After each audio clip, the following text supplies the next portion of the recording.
nabadda wadayaal ku soo dhawaada barnaamijka caawiya dunida qodobada wararka ugu doorka roonaan idahayana waxaa kamid ah madaxweynaha jamhuuriyadda federaalka Soomaaliyeed Maxamed Cabdilaahi Farmaajo oo hambaliye ka diray sanad guuradii 77aad ee ka soo wareegtay halgamayaashii taariikhdu ay xustay ee SYL xaalka COVID-19 oo caasimadda Muqdisho ka soo kabanayso xilli maamul goboleedyada uu ku sii fidayo xanuunkaasi khilaafka Shiinaha iyo Mareykanka oo cirka sii galaya kadib markii Shiinaha lagu eedeeyay inuu jabsanayo xogta Mareykanka ee ku aadan xanuunka COVID-19 harakada Al-Shabaab oo beenisay inuu wareysi bixiyay afhayeenka xarakadaasi Cali Dheere uuna siiyay wargeys ku yaala wadankaasi Talyaaniga kalfadhigii 8aad ee xukuumadda dawlad deegaanka oo guddiga fulintu ay ansixisay qodobo hor leh sida uu warbaahinta u sheegay wasiirka wasaaradda warfaafinta dawlad deegaanka Itoobiya qodobadaas iyo qodobo kale oo faahfaahsan ayaad ku daawan doontaan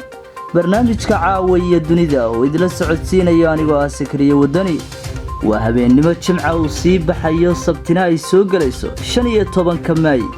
2020 aanu ku bilaabnay madaxweynaha jamhuuriyadda federaalka Soomaaliya mudane Maxamed Cabdilaahi Farmaajo ayaa hambaliye ka diray sanad guuradii 77aad ee ka soo wareegtay xilligii la aasaasay golihii dhalinyarada ee Soomaaliyeed ee SYL dhalinyaradaas oo ahayd 13 dhalinyaro ah ayaa iyagu ku dhiiraday in ay olole xoog leh ay u galaan sidii gumaystaha looga saari lahaa wadanka Soomaaliya kaasi oo ay u galeen halgan aad u dheer oo muddo badan soo socday dhinaca kale madaxweynaha jamhuuriyadda federaalka Soomaaliya ayaa hambaliye u diray isagoo munaasabada sanad guurada 77aad ka faa'iideysanaya waxa uu hambaliyo iyo bogaadin u diray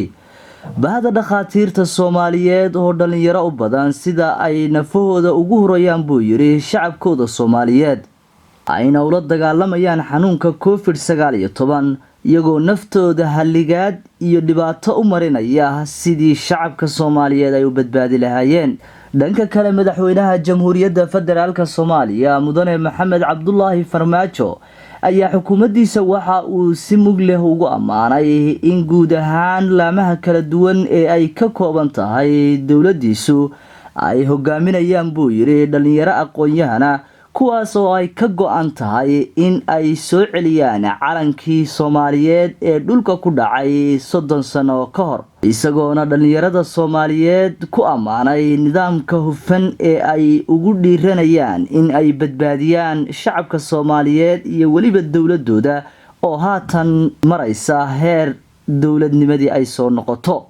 munaasabadan ayaa ahayd munaasabadaha sida weyn loo maamuuso marka laga yimaado maanta oo uu galaaftay xanuunka COVID-19 taasi bedelkeeda ayaa waxaa madaxweynaha jamhuuriyadda federaalka Soomaaliya mudane Maxamed Cabdilaahi Farmaajo waxa uu hambaliyada uu ka soo diray qasriga looga arrimiyo jamhuuriyadda federaalka Soomaaliya inkastoo dalka Soomaaliya warbixinaha ka imanaya ee ku aadan xanuunka COVID-19 ay sheegayaan in xanuunku uu ku faafayo guud ahaan gobolada dalka Soomaaliya gaar ahaan caasimadda Muqdisho ayaa haddana mas'uuliyiinta wasaaradda caafimaadku waxa ay xaqiijiyeen in xanuunku haatan uu soo yaraanayo caasimadda Muqdisho halka uu haatan ku soo badanayo maamul goboleedyada oo iyagu warbixinahooda ku soo saaraya in xanuunka laga helayo dad aad u tiro badan wasaaradda caafimaadka jamhuuriyadda federaalka Soomaaliya ayaa geesteeda xaqiijisay in dadka ugu badan ee xanuunka laga helayo ay yihiin dhalinyarada Soomaaliyeed kuwaas oo iyagu aan qaadanaynin amaba aan raacaynin tilmaamaha ka soo baxaya wasaaradda caafimaadka jamhuuriyadda federaalka Soomaaliya iyo waliba madaxda dawladda oo inta badan cod dheer ku sheegay in dadku ay taxadaraan dhalinyaraduna ay ku sugnaadaan guryahooda dhalinyarada Soomaaliyeed ayaa badi iyagu ah kuwa yaacaya suuqyada iyagoo markaasi wax camal ah iyo wax shaqo aan haynin wadamo badan oo caalamka ku yaala ayaa wada dadaalo ay ku doonayaan in ay ogaadaan waxa uu yahay cudurka COVID-19 ama coronavirus si loo helo dawada cudurkaasi iyo sidii loo heli lahaa daawo iyo talaal lagaga hortago xanuunkaasi balse waxaa sii xoogaysanaya khilaafka iyo eedeymaha ay isu jeedinayaan dawladaha Mareykanka iyo Shiinaha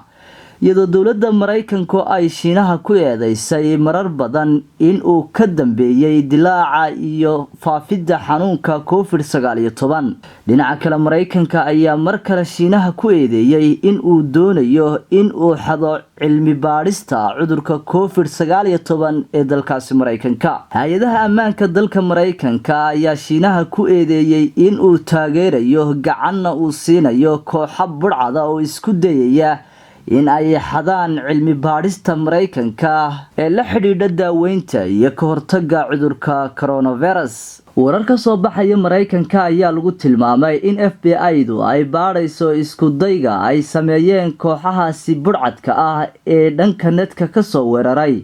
doonayana inay helaan xogta ku aadan COVID-19 ee dalkaasi Mareykanka, kuwaasi oo lagu eedeeyay Shiinaha. ugu dambeyntii dowladda Mareykanka ayaa ugu baaqday xildheerayaasha caafimaadka iyo shirkadaha ku mashquulsan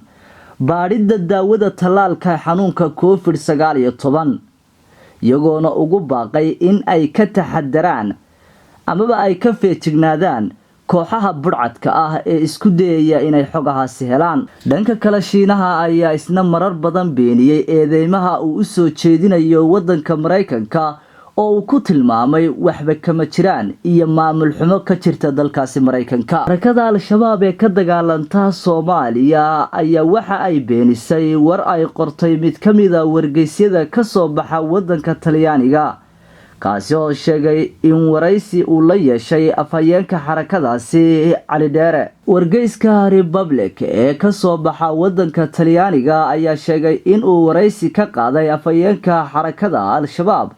Sheikh Cali Dheere, kaasi oo wargeysku uu sheegay in uu xaqiijiyay inay xarakadu madax furasho ku sii deysay Romono oo ah gabar Talyaani ah, balse xafiiska warbaahinta dagaalamayaasha Al-Shabaab ayaa warkaasi ku sheegay mid been abuur ah oo aan sal iyo raad lahayn, isla markaasina uusan jirin wax waraysi ah oo uu bixiyay afhayeenka xarakada Al-Shabaab. iyadoo uu aad u badnaa khilaafka siyaasadeed ee ka taagnaa xukuumadda Mustafa Cagjar ee dowlad deegaanka Soomaalida Itoobiya, ayaa haddana waxa ay maanta guddida fulintu ay ansixiyeen kalfadhigoodii 8aad ee golaha fulintu uu yeesho. Mustafa Cagjar, madaxweynaha maamulkaasi dowlad deegaanka Soomaalida Itoobiya, ayaa waxa uu soo bandhigay anjadayaal ay ka mid yihiin soo jeedinta aasaasidda sanduuqa kaydka gurmadka degdega ah, soo kabashada masiibooyinka, ansixinta xeerka nidaamka go'aaminta dakhliga iyo gunnada, iyo weliba adeegyada kale ee ay bixiyaan magaalooyinka iyo dowladaha hoose ee dowlad deegaanka Soomaalida. dhinaca kale arrimaha sida weyn looga dooday ayaa waxaa ka mid ah xaaladda fatahaadda webiyada dhexmara Itoobiya, khaasatan webiga Shabeelle. dhanka kale waxaa si weyn looga dooday xaaladda wax soo saarka beeraha. qodobadaasi ee uu keenay madaxweynaha dowlad deegaanka ayaa la ansixiyay, sida uu warbaahinta uu sheegay wasiirka warfaafinta iyo wacyigelinta dowlad deegaanka Soomaalida Itoobiya Mudane Cali Bedel. haddaba daawadayaal, intaasi waxaan ku soo afmeerayaa war wixii aan idinka hayay guud ahaan geyga Soomaalida iyo weliba caalamka intiisa kale oo aad kala socoteen channelka Sakariye Wadani. tan iyo intii aynu ku kulmi doono warkan warka xiga, waxaan idinkaga tegayaa salaamullaahi calaykum wa raxmatullaahi wa barakaatuh.